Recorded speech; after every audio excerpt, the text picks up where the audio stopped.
everybody, Adam and Gabe from High Desert Hollow, coming to you from the High Pasture, here where we've got our swales. Had a couple requests for some overview of the swales and kind of what we've got going on them, how things are doing, stuff like that.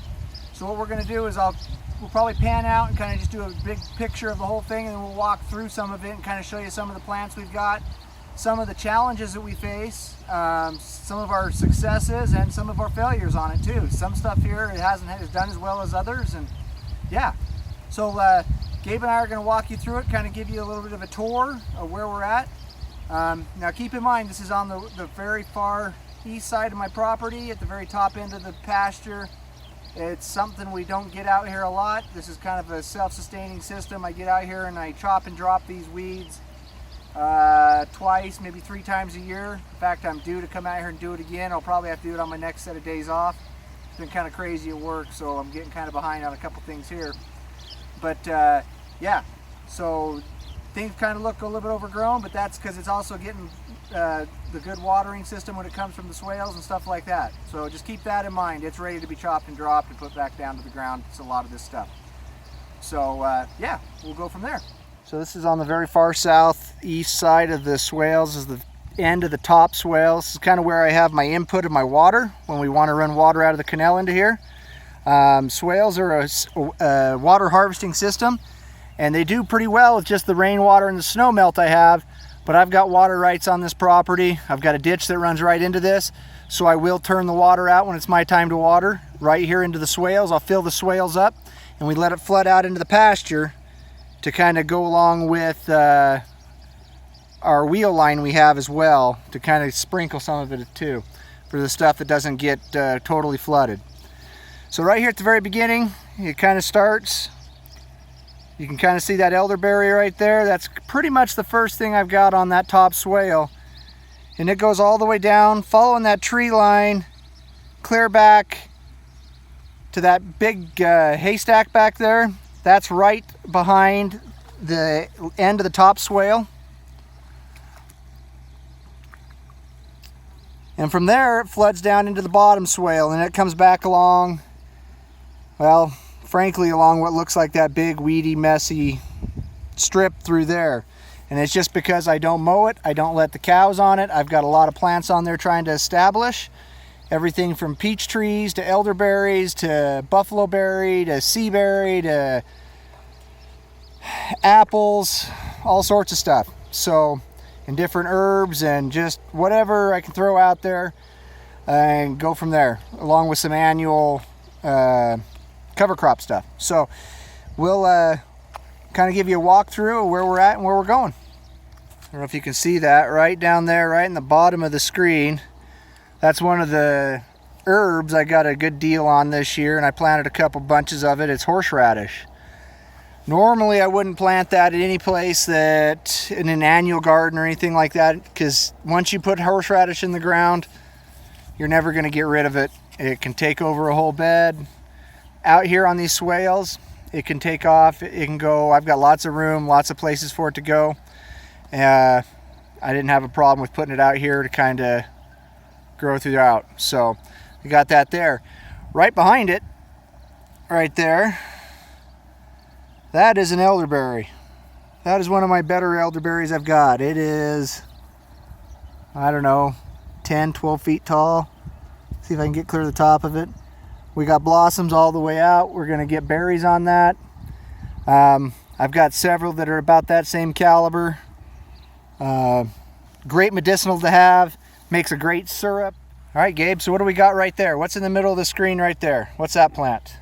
Pumpkin. Pumpkins? Whose pumpkins are they? Mine. They're yours. This is kind of your pumpkin patch out here, huh? Yeah. We planted, how many pumpkins did we plant? A couple. Or a lot, huh? Yeah. We put a whole bunch of pumpkins on the top swale all the way down. Acts as a cover crop. Kind of the vine spread out.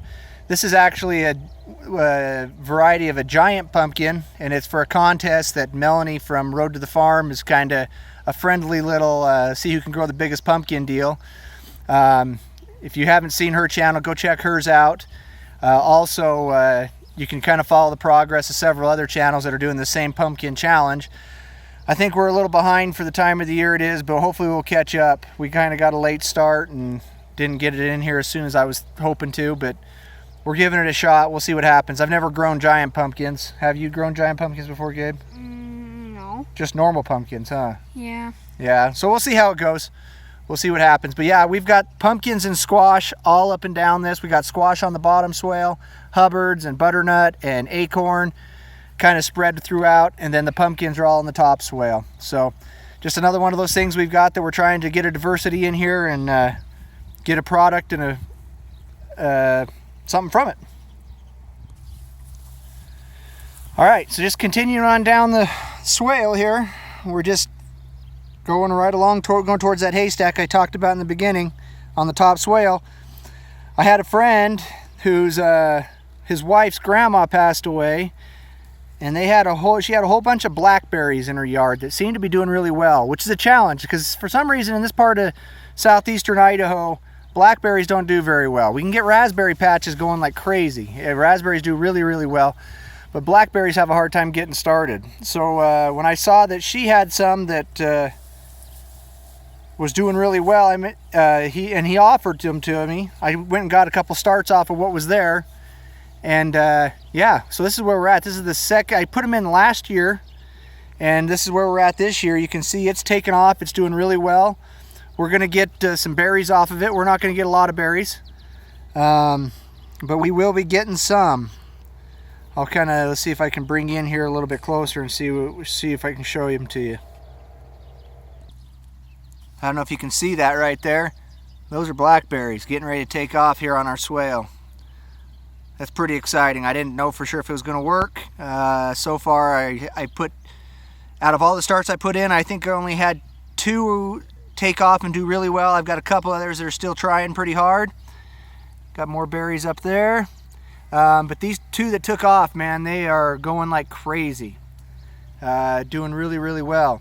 While we got you here though too, I can show you another one of my, almost the bane of my existence here at High Desert Hollow for weed wise. What we got right here is these pretty little white flowers right here. A lot of people look at that and think it's morning glory. It's in the morning glory family, but it's actually a field bindweed, or they call it a creeping jenny. I've got this a lot of places on my property. Super hard to kill. The seeds stay viable for over 60 years in the ground. It's a rhizome, so if you pull it up, it grows back from the root like a hydra, comes back twice as strong. So what we're trying to do is we're trying to improve the soil, get it so more beneficial stuff will want to grow, and we are just trying to do some annual cover crop to try to compete it, which is very hard. Field bindweed, man, I'd like to say that if I'm out here at night and I'm really quiet, I think I could probably hear it grow. It grows that fast. It's a real challenge because a lot of my plants out here, if I've got to come out here and walk this once a week or so just to get the field bindweed off of the trees and the bushes and stuff like that, because it grows out with the tendrils and it grabs a hold of anything and it'll actually choke plants out. Covers them up and it just kills them right off. So we got to be real careful with it. It's a constant battle. It's one of my biggest challenges here. Some places on the property are worse than others. Out on these swales, there's a couple spots that's pretty bad, but yeah, I don't know. One of the things we have to deal with. We don't want Roundup on the property if we can at all help it. It's not something that's good for us. We don't want it in the system, and we don't want to use it. So we're trying to, like I said, just trying to make things beneficial for other stuff and not beneficial for the field bindweed. Hopefully we'll win this fight at some point. So what we got here is, these are some apple trees off of a old apple orchard I found way back up in the hills when I was elk hunting a couple years ago, from an old homestead. There isn't another apple tree within 15 miles of where I found these apples. So what I ended up doing is, and they were old. The apple trees I got the apples from, they're over a century old. They did a little bit of research into where the homestead was at and talked to some of the locals. Yeah, it was there back in the late 1800s.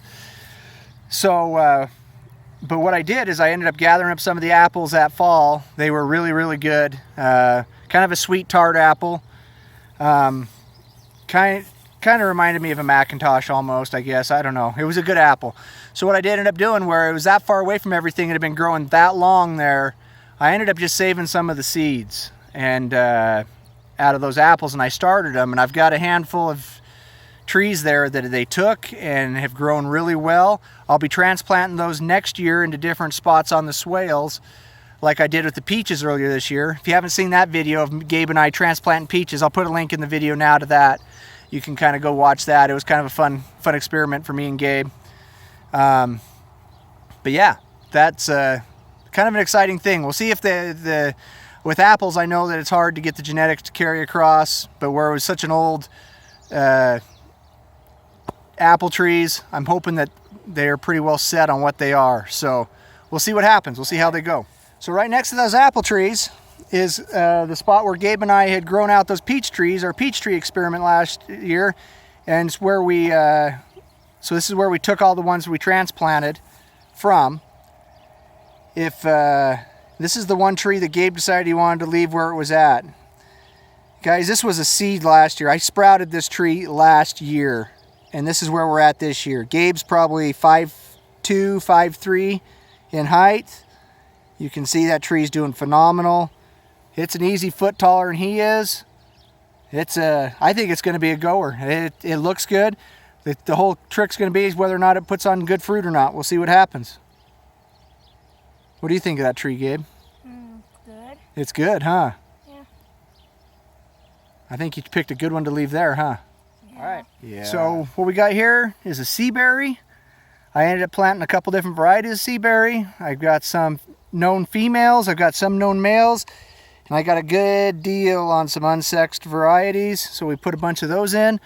I've got those throughout the property. They're all doing about like this one. This is, like I said, it's the second year for this. Most of them are all established really, really well. I think I had 1 or 2 losses last winter with them. Can't win them all, I guess. But that plant's doing very, very well. We haven't got any fruit yet off any of them, obviously, but hopefully soon. If you haven't looked into sea berries, Google it. The medicinal qualities on a sea berry is amazing. It's pretty much a superfruit.